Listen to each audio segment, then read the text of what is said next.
আসসালামু আলাইকুম। মিতা মোস্তফা আমন্ত্রণ জানাচ্ছি এনটিভির মধ্যাহ্নের খবরে। সরকারি চাকরিতে মুক্তিযোদ্ধা কোটা বাতিলের সিদ্ধান্ত অবৈধ ঘোষণা করে হাইকোর্টের দেয়া রায় স্থগিত চেয়ে আবেদন করেছে রাষ্ট্রপক্ষ। রোববার চেম্বার আদালতে এই আবেদন করে অ্যাটর্নি জেনারেলের কার্যালয়। বুধবার বিচারপতি কে এম কামরুল কাদের এবং বিচারপতি খিজির হায়াতের দ্বৈত বেঞ্চ সরকারি চাকরিতে মুক্তিযোদ্ধা কোটা বাতিলের সিদ্ধান্ত অবৈধ ঘোষণা করে রায় দেন। ওই রায়ের ফলে সরকারি চাকরিতে 30% মুক্তিযোদ্ধা কোটা বহাল হয়। এই রায়ের পর থেকেই সামাজিক যোগাযোগ মাধ্যমে কোটা বাতিলের সিদ্ধান্ত নিয়ে প্রতিক্রিয়া হয়। আন্দোলনের নামে চাকরি প্রার্থী শিক্ষার্থীরা 2018 সালে চাকরি প্রার্থীদের আন্দোলনের কারণে 30% মুক্তিযোদ্ধা কোটা বাতিল করে সরকার।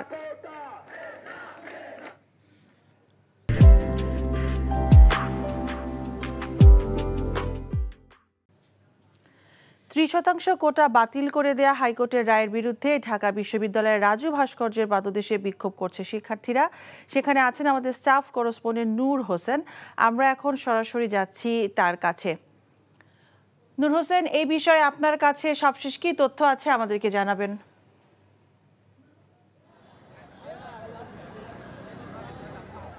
মিতা, আপনি জানেন সরকারের প্রথম এবং দ্বিতীয় শ্রেণীর চাকরিতে কোটা বাতিল করে যে প্রজ্ঞাপন 2018 সালে জারি করা হয়েছিল সেটি গত বুধবার হাইকোর্ট অবৈধ ঘোষণা করে। তারপর থেকেই আসলে ঢাকা বিশ্ববিদ্যালয় উত্তপ্ত হতে শুরু করে। আজকে তৃতীয় দিনের মতো তারা তাদের কর্মসূচি পালন করছে, বিক্ষোভ করছে। তারা সকাল 11টায় ঢাকা বিশ্ববিদ্যালয়ের কেন্দ্রীয় গ্রন্থাগারের সামনে থেকে মিছিলটি শুরু করে। পরে রাজু ভাস্কর্যের এই পাদদেশে এসে তারা সংক্ষিপ্ত সমাবেশ করে। সংক্ষিপ্ত সমাবেশের মধ্য দিয়ে তারা তাদের আজকের মতো কর্মসূচি শেষ করে। তবে আজকে তারা একটি আলটিমেটাম ঘোষণা করেছে। আগামী 30 জুন পর্যন্ত তারা সরকারকে আলটিমেটাম বেঁধে দিয়েছে।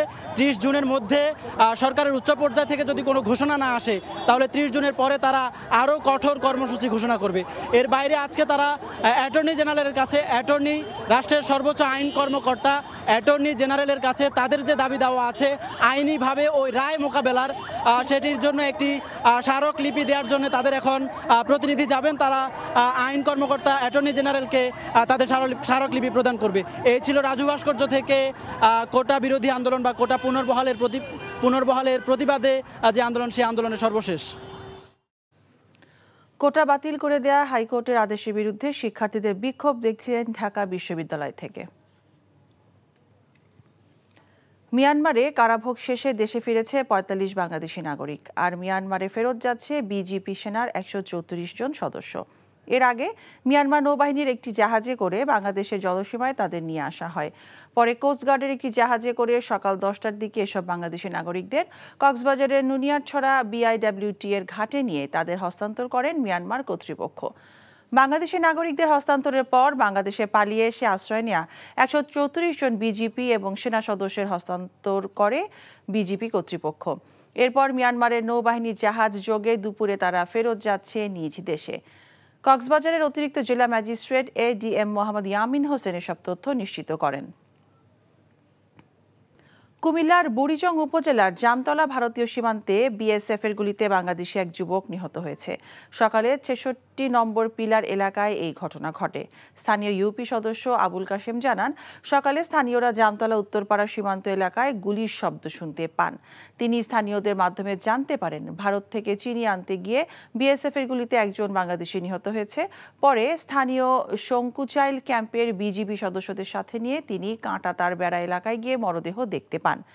এ বিষয়ে বিজিবির পক্ষ থেকে বিএসএফ এর আনুষ্ঠানিকভাবে যোগাযোগের চেষ্টা চলছে।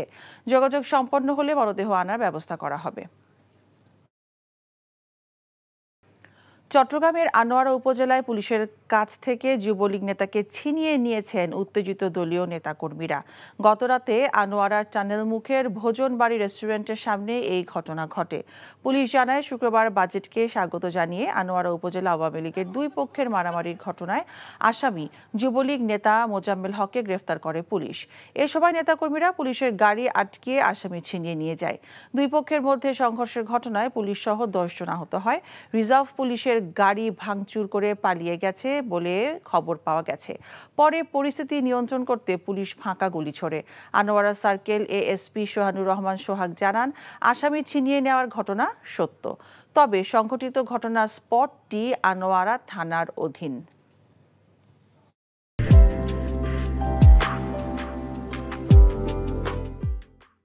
নেত্রকোনা সদর উপজেলার কাইলাটি ইউনিয়নের ভাষাপাড়া এলাকায় জঙ্গি আস্তানা সন্দেহের বাড়িটিতে আজও অভিযান চালানো হচ্ছে।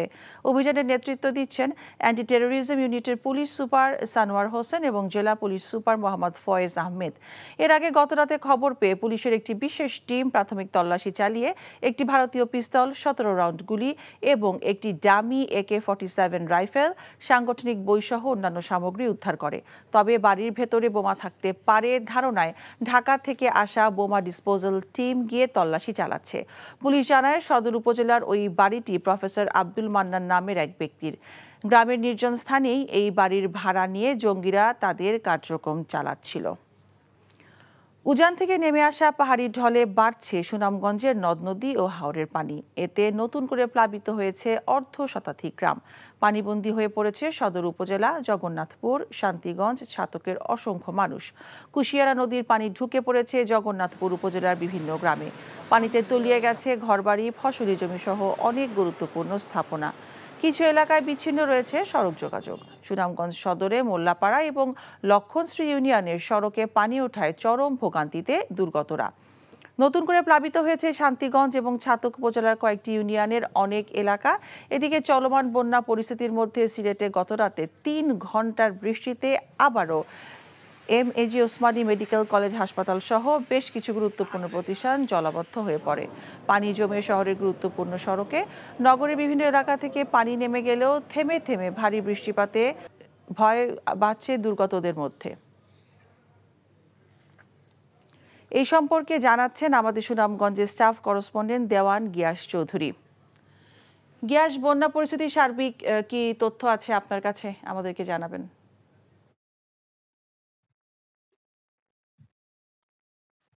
মিতা, গত রাত্রে 7টার পর থেকে ভারী বৃষ্টিপাত হয়েছে এবং সকাল পর্যন্ত এই বৃষ্টিপাত ছিল। গত 10 থেকে 12 ঘন্টা এই বৃষ্টিপাতের পরিমাণ ছিল 148 মিলিমিটার। আর আপনি যদি খেয়াল করেন, আমি যেই জায়গাটিতে আছি এটি হচ্ছে একটি আঞ্চলিক সড়ক এবং সুনামগঞ্জ সদর উপজেলার লক্ষণশ্রী থেকে মোল্লাপাড়া ইউনিয়নের এই সড়কটি, এবং এই সড়কটি যে দেখুন ডুবে আছে। এবং এই যদি আপনি খেয়াল করেন, রাস্তার দুই পাশের যে হাওর আছে, হাওর কিন্তু একবারে ভরে গেছে এবং ভরে যেয়ে কিন্তু এই সড়কটি ডুবিয়ে দিয়েছে। এবং হাওরে এখন যেই জায়গাতে চোখ যাবে এবং যেই জায়গাতে আপনি যাবেন সব জায়গায় এখন দেখতে পাবেন পানি। সুনামগঞ্জের অন্তত 7 উপজেলা, সুনামগঞ্জের তাহিরপুর, বিশম্বরপুর, ধর্মপাশা, মধ্যনগর, ছাতক, দোয়ারা, সুনামগঞ্জ সদর এবং জগন্নাথপুরের বেশিরভাগ এই যে গ্রামীণ সড়ক এবং আঞ্চলিক সড়ক আছে এবং পানি নিচে তলিয়ে গেছে। এখনো বাড়ি ঘরে ওইভাবে পানি ঢুকেনি, কিন্তু বাড়ির আঙ্গিনায় পানি ঢুকে পড়েছে। আমরা পানি উন্নয়ন বোর্ডের কর্মকর্তার সাথে কথা বলেছি, জেলা প্রশাসনের সাথে কথা বলেছি।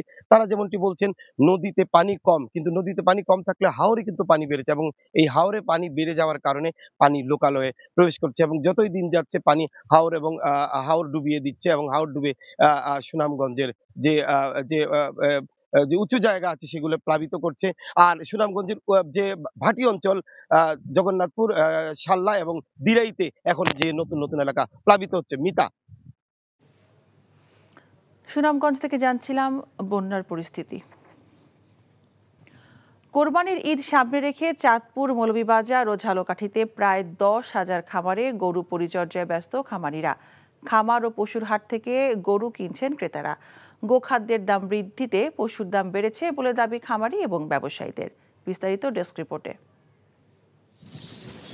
পরম যত্নে গবাদি পশুর লালন পালন, প্রাকৃতিক খাবার খাইয়ে এদের হৃষ্টপুষ্টকরণ। চাঁদপুরের 8 উপজেলায় 3,269টি খামারে গরু পরিচর্যায় ব্যস্ত খামারিরা। কেউ কৃষকের বাড়ি কিংবা খামারে ঘুরে যাচ্ছেন, কেউ পছন্দের পশুটি এখান থেকেও কিনে নিয়ে যাচ্ছেন। এখানে আমাদের কোনো ভেজাল খাবার নাই, এখানে আমাদের শুধু ন্যাচারাল খাবার দিয়ে গরুগুলো কোরবানির জন্য তৈরি করেছি। আমি মূলত গত সপ্তাহে আসছিলাম, এই সপ্তাহে আজকে আইসা 5টা গরু আমি বুকিং দিয়ে গেছি। এ জেলার বিভিন্ন স্থানে ইতিমধ্যে বসেছে কোরবানির পশুর হাট।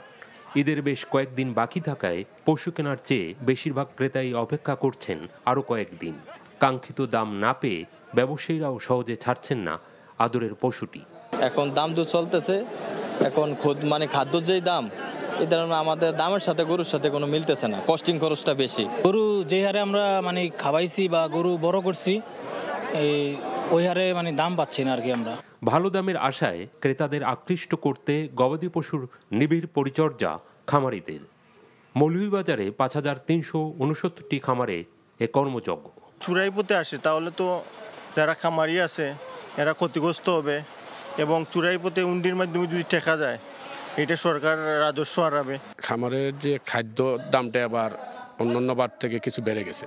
তবে খামারিদের রয়েছে চোরাই পথে পাশের দেশ থেকে পশু ঢুকে পড়ার শঙ্কাও। মন্ত্রী এবং সচিব মহোদয়ের নির্দেশে আন্তঃমন্ত্রণালয় বৈঠক হয়েছে, সেখানে আইনশৃঙ্খলা বাহিনী, বিজিবি সহ যারা সীমান্ত রক্ষী বাহিনী আছেন তাদের মাধ্যমে মেসেজ হচ্ছে যে ভারত থেকে বা বিদেশ থেকে যাতে কোনো গরু বাংলাদেশে প্রবেশ করতে না পারে। ঝালকাঠিতে 716টি খামারে প্রস্তুত করা হচ্ছে গবাদি পশু। খামারিদের দাবি, নির্ভেজাল খাবার দিয়ে চলছে বিভিন্ন জাতের গরুর মোটা তাজাকরণ। খামারিরা জানান, সরকারি পৃষ্ঠপোষকতা পেলে আরও বড় পরিসরে গড়ে উঠবে খামার। ক্রেতার চাহিদা মেটানোর পাশাপাশি বেকারত্ব দূরীকরণেও ভূমিকা রাখবে এসব খামার। শওকত করিম, এনটিভি নিউজ ডেস্ক। এই ছিল মধ্যাহ্নের খবরে। এই খবরের ভিডিও সহ আপডেট জানতে ভিজিট করুন এনটিভি অনলাইন www.ntvbd.com।